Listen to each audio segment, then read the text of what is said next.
मंगलम।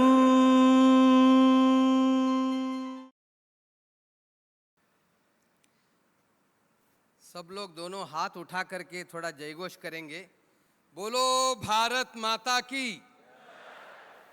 अयोध्यापति श्री रामचंद्र भगवान की। दक्षिण अयोध्या पर्तगाली पीठ की जय श्री राम।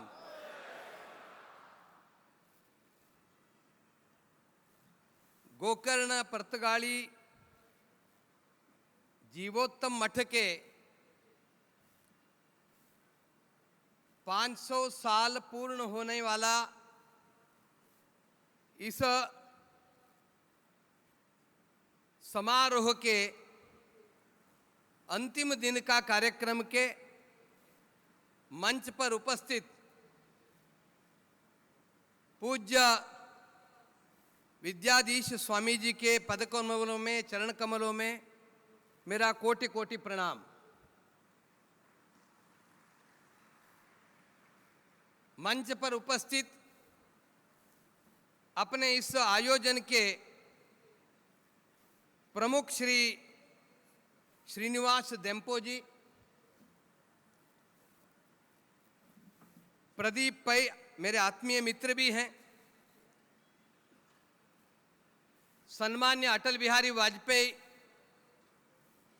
सरकार के मंत्री रहे श्री सुरेश प्रभु जी, यहाँ के व्यवस्था के श्री दिगंबर कामत जी, अवधूत टिम्बलो जी, रामचंद्र आर कामत जी और गोवा सरकार के मिनिस्टर रमेश तवड़कर जी, शिवानंद सालगांवकर जी, अजित कामत जी, अण्णप्पा कामत जी और मंच के सामने उपस्थित सभी इस मठ के भक्तगण, श्रद्धेय माता भगिनी, बंधु तथा युवा मित्रों, मैं कोंकणी समझ सकता हूं, बोल नहीं सकता। भोजन के लिए जितना चाहिए उतना तो बोल लूंगा, लेकिन ज्यादा बोल नहीं सकता। इसलिए मैंने पूज्य स्वामी जी को पूछा, कन्नड़ में बोलूं क्या हिंदी में बोलूं? महाराज जी का आदेश हुआ कि अगर हिंदी में बोलेंगे तो गोवा वाले भी समझ जाएंगे।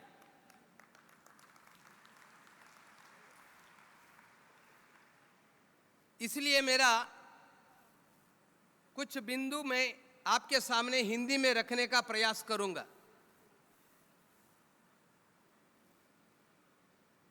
दक्षिण काशी के नाम पर प्रसिद्ध इस तीर्थ क्षेत्र के 500 साल पहले स्थापना हुई और इस साल 550 साल के आयोजन पूज्य स्वामी जी के नेतृत्व में केवल काणकोण पर्तगाली मठ में नहीं चला। इसका आयोजन मेरे दृष्टि से करीब 6-7 महीने, 1 साल तक चला होगा। वो हरिद्वार में भी हुआ, अयोध्या में भी हुआ, रथ यात्रा भी निकली और इस सब के परिणाम संपूर्ण देश के नेतृत्व जिनके हाथ में है, ऐसे भारत के श्रेष्ठ प्रधानमंत्री श्री नरेंद्र मोदी जी का आगमन यहां हुआ।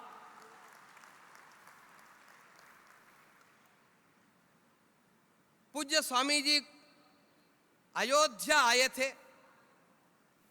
मंदिर में जन्मभूमि के प्रथम मंजिल पर स्थित राम परिवार के सामने यहाँ के जो भगवान है राम जी ही हैं, उनकी पूजा इन्होंने किया और उस समय उन्होंने मुझे आदेश दिया कि आपको हमारे कार्यक्रम में आना है। बहुत व्यस्तता थी और गत 3-4 दिन से विमान का उथल पुथल भी था, लेकिन आने का विमान में कोई समस्या नहीं हुई। जो बुकिंग हुआ था ठीक समय पर पहुंच गया। मैं इसको मेरा सौभाग्य मानता हूं। आने के बाद आज 11 दिन का हवन का पूर्णाहुति में भाग लेने का सौभाग्य प्राप्त हुआ। 55 कुंड के इस यज्ञशाला में कई यजमान 11 दिन से इस कार्य में लगे थे। एक दृष्टि से वो भी भाग्यवान है। और यहाँ का नदी के तट पर जो भवन निर्माण हुआ है, इस आयोजन के संपूर्ण चिंतन हुआ है, बहुत अद्भुत है।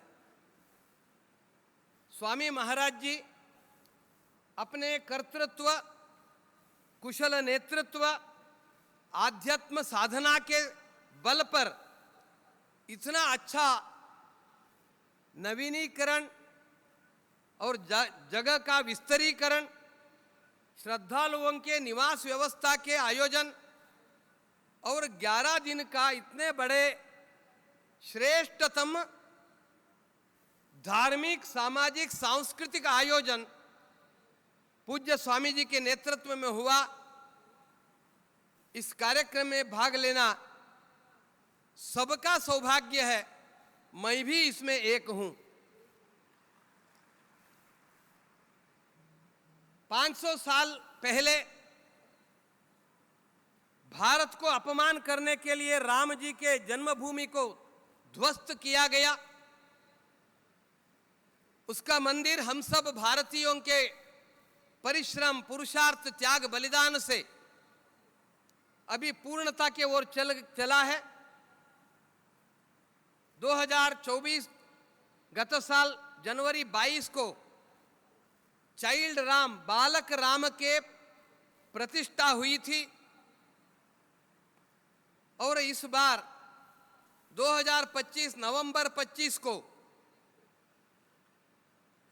मंदिर का पूर्ण कार्य होते हुए शिखर के ऊपर 190 फीट के ऊंचे स्थान पर अपना भगवा केसरिया रंग कोविदार वृक्ष के, यानी अयोध्या के राजवंश के प्रतीक कोविदार वृक्ष और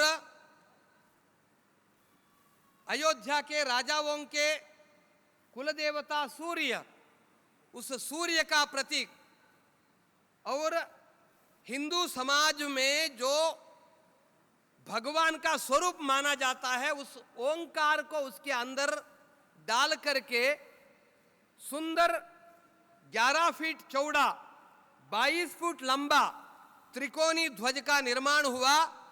उसको सम्मान्य प्रधानमंत्री जी और राष्ट्रीय स्वयंसेवक संघ के पूजनीय सरसंघ चालक मोहन भागवत जी के करकमलों से आरोहण हुआ। संपूर्ण देश उसके साक्षी है। और इसी संदर्भ में दक्षिण काशी के इस स्थान पर 77 फीट का राम जी, कोदंड राम विराजित हैं। ये भी संपूर्ण भारत को जोड़ने का विषय है। उत्तर में बाल राम विराजमान है। दक्षिण अयोध्या में 77 फीट का विराट राम उपस्थित हैं। दक्षिण और उत्तर को जोड़ने का श्रेष्ठ कार्य पूज्य स्वामी जी के द्वारा हुआ है। आज राम मंदिर पूर्ण हुआ। संपूर्ण देश के लोग अयोध्या आते हैं। आज हमारे समाज में मंदिरों में दर्शन के लिए भी पैसा लगता है, लेकिन दर्शन भक्त का अधिकार है। और मंदिर के व्यवस्थापकों के दायित्व है कि लोगों का दर्शन निःशुल्क कराए। इसलिए अयोध्या के श्री राम जन्मभूमि में हमने दर्शन के लिए कोई पैसा न लेने का निश्चय किया है। चाहे सामान्य दर्शन हो, विशेष दर्शन हो, अति विशेष दर्शन हो, आरती का दर्शन हो, दर्शन के लिए शुल्क नहीं लगेगा। ये भक्तों का अधिकार है, इसको कोई रोक नहीं सकता। इस व्यवस्था संपूर्ण देश में चलना चाहिए। मंदिर के आय के लिए दूसरी व्यवस्था बनाना चाहिए, दर्शन के लिए पैसा लेना ये ठीक नहीं है। इसका आदर्श अयोध्या से शुरू होगा, ऐसे मेरा विश्वास है। और दूसरा है, राम सबका है। पिछले बार 2024-22 जनवरी को संपूर्ण देश के लोग जो अपने पुरुषार्थ, पराक्रम, ज्ञान, तपस्या से संपूर्ण देश के लिए योगदान दिए थे, ऐसे सांस्कृतिक, धार्मिक, आर्थिक, सामाजिक क्षेत्रों के प्रमुख लोगों को हमने बुलाया था। मैं नाम नहीं लेता हूं, उसमें सिनेमा जगत के भी हैं, आर्थिक दुनिया के भी हैं, दानदाता भी थे, संपूर्ण भारत के सभी संप्रदाय के संत भी आए थे। बड़ा आयोजन हुआ। इस बार हमने सोचा ध्वजारोहण के समय देश के लोगों को नहीं बुलाएंगे, अयोध्या के ग्रामीण समाज को बुलाएंगे और अयोध्या के आसपास के 50 जिले के सामान्य जनजाति, जाति, उपजाति के गांव के लोगों को इस बार बुलाया था। 22 जनवरी को जो व्यवस्था हुई थी, उसी व्यवस्था परसों 25 नवंबर को भी हमने किया। यानी राम के सामने बड़े बड़े लोग जो समाज में नामांकित लोग हैं, वो भी उतने महत्व के हैं और सामान्य गरीब गांव का वनवासी व्यक्ति भी उतने ही महत्व के हैं। ऐसा संदेश अयोध्या के 25 नवंबर के कार्यक्रम के द्वारा देने का प्रयास हुआ। मैंने यहां भी उसी को ही देखा, सबके बारे में प्रेम यहां देखा हूं। ये भारतीय परंपरा की विशेषता है। मैं ज्यादा समय नहीं लूंगा। राम मंदिर बन गया है, लेकिन हमको राम राज्य बनाना है। राम राज्य बनाने के लिए केवल प्रधानमंत्री नरेंद्र मोदी जी के हाथ में नहीं होगा, भारत का हर व्यक्ति का योगदान चाहिए। भारत राम राज्य जैसा समृद्ध राज्य, समृद्ध देश होना चाहिए। समृद्धि कैसे आएगी? समृद्धि परिश्रम से आएगी। हिंदू समाज में आज हमारे घरों में परिश्रम की जिंदगी का प्रयास कम हो रहा है। बच्चे 8 बजे 9 बजे तक सोते हैं तो मां बोलती है आज रविवार है, सो जाओ। मुझे बताइए, जीवन में परिश्रम करने वाला कोई व्यक्ति कष्ट झेलता है क्या उसका जीवन अच्छा होता है? आलसी का जीवन अच्छा होगा तब परिश्रमी का जीवन अच्छा होगा।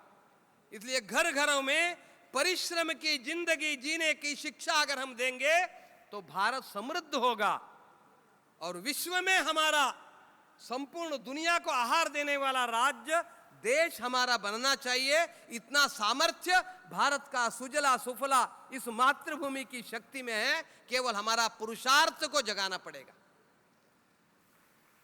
दूसरा है, संपूर्ण भारत के लोगों में हम एक हैं, हम अलग नहीं हैं। हमारी जाति अलग हो सकती है, भाषा अलग हो सकती है, हमारे संप्रदाय अलग हो सकता है, छोटे छोटे पद्धतियां अलग हो सकते हैं। हम सब भारत माता के संतान हैं, हम सब एक हैं। हम सब मिलकर के भारत के हित के लिए जिएंगे। हमारी शक्ति, बुद्धि सभी का उपयोग भारत के लिए होगा। ऐसा चिंतन हर घर में विकसित होगा तो भारत की एकता बढ़ेगी। एकता बढ़ेगी तो भारत की शक्ति बढ़ेगी।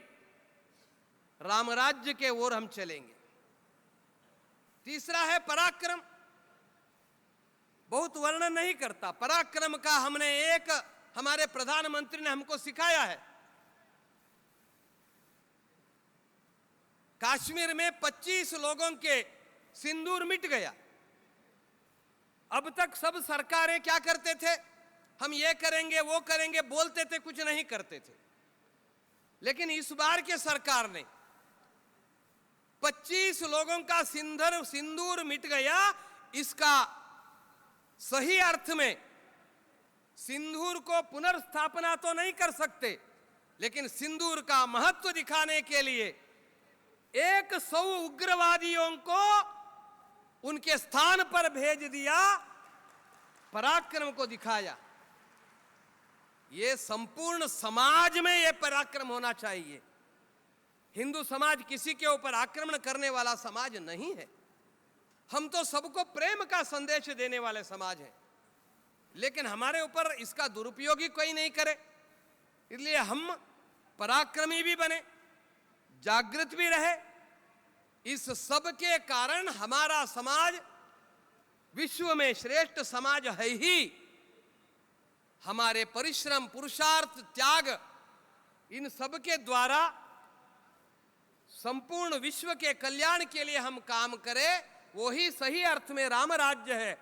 इस राम राज्य की स्थापना के लिए हम इस दक्षिण काशी गोकर्ण पर्तगाली पीठ के 550 साल के इस आयोजन में हम सब मिलकर संकल्प करें कि हम केवल राम मंदिर मात्र नहीं, राम राज्य निर्माण करेंगे, राम के पथ पर चलने का प्रयास करेंगे। यही हमारा जीवन का संकल्प हो। स्वामी जी का आशीर्वाद इसमें प्राप्त हो, भगवान की कृपा सबको मिले। इतनी ही प्रार्थना के साथ मुझे यहाँ आकर के सबके सामने यह 4 विचार रखने का जो आशीर्वाद पूर्वक जो कृपा भगवान से अपने गुरु स्वामी जी से मिली है, उनके चरणों में मैं वंदन करते हुए मेरा पुष्प को समर्पण करता हूं। जय श्री राम। उन्होंने शब्द में बताया कि अगर भारतवासियों का अगर सिंदूर को हाथ लगाया, अगर सिंदूर लूटने की कोशिश की तो उसकी नतीजा क्या होगा, इसके बारे में शब्दों में उन्हें यहाँ पे आके उनका अमूल्य समय जो उन्होंने यहाँ पे दिया है, उनके लिए मठ की तरफ से उन्हें शुक्रगुजार मानते हुए धन्यवाद समर्पण करता हूँ। बोलो सियावर रामचंद्र जी की। धन्यवाद।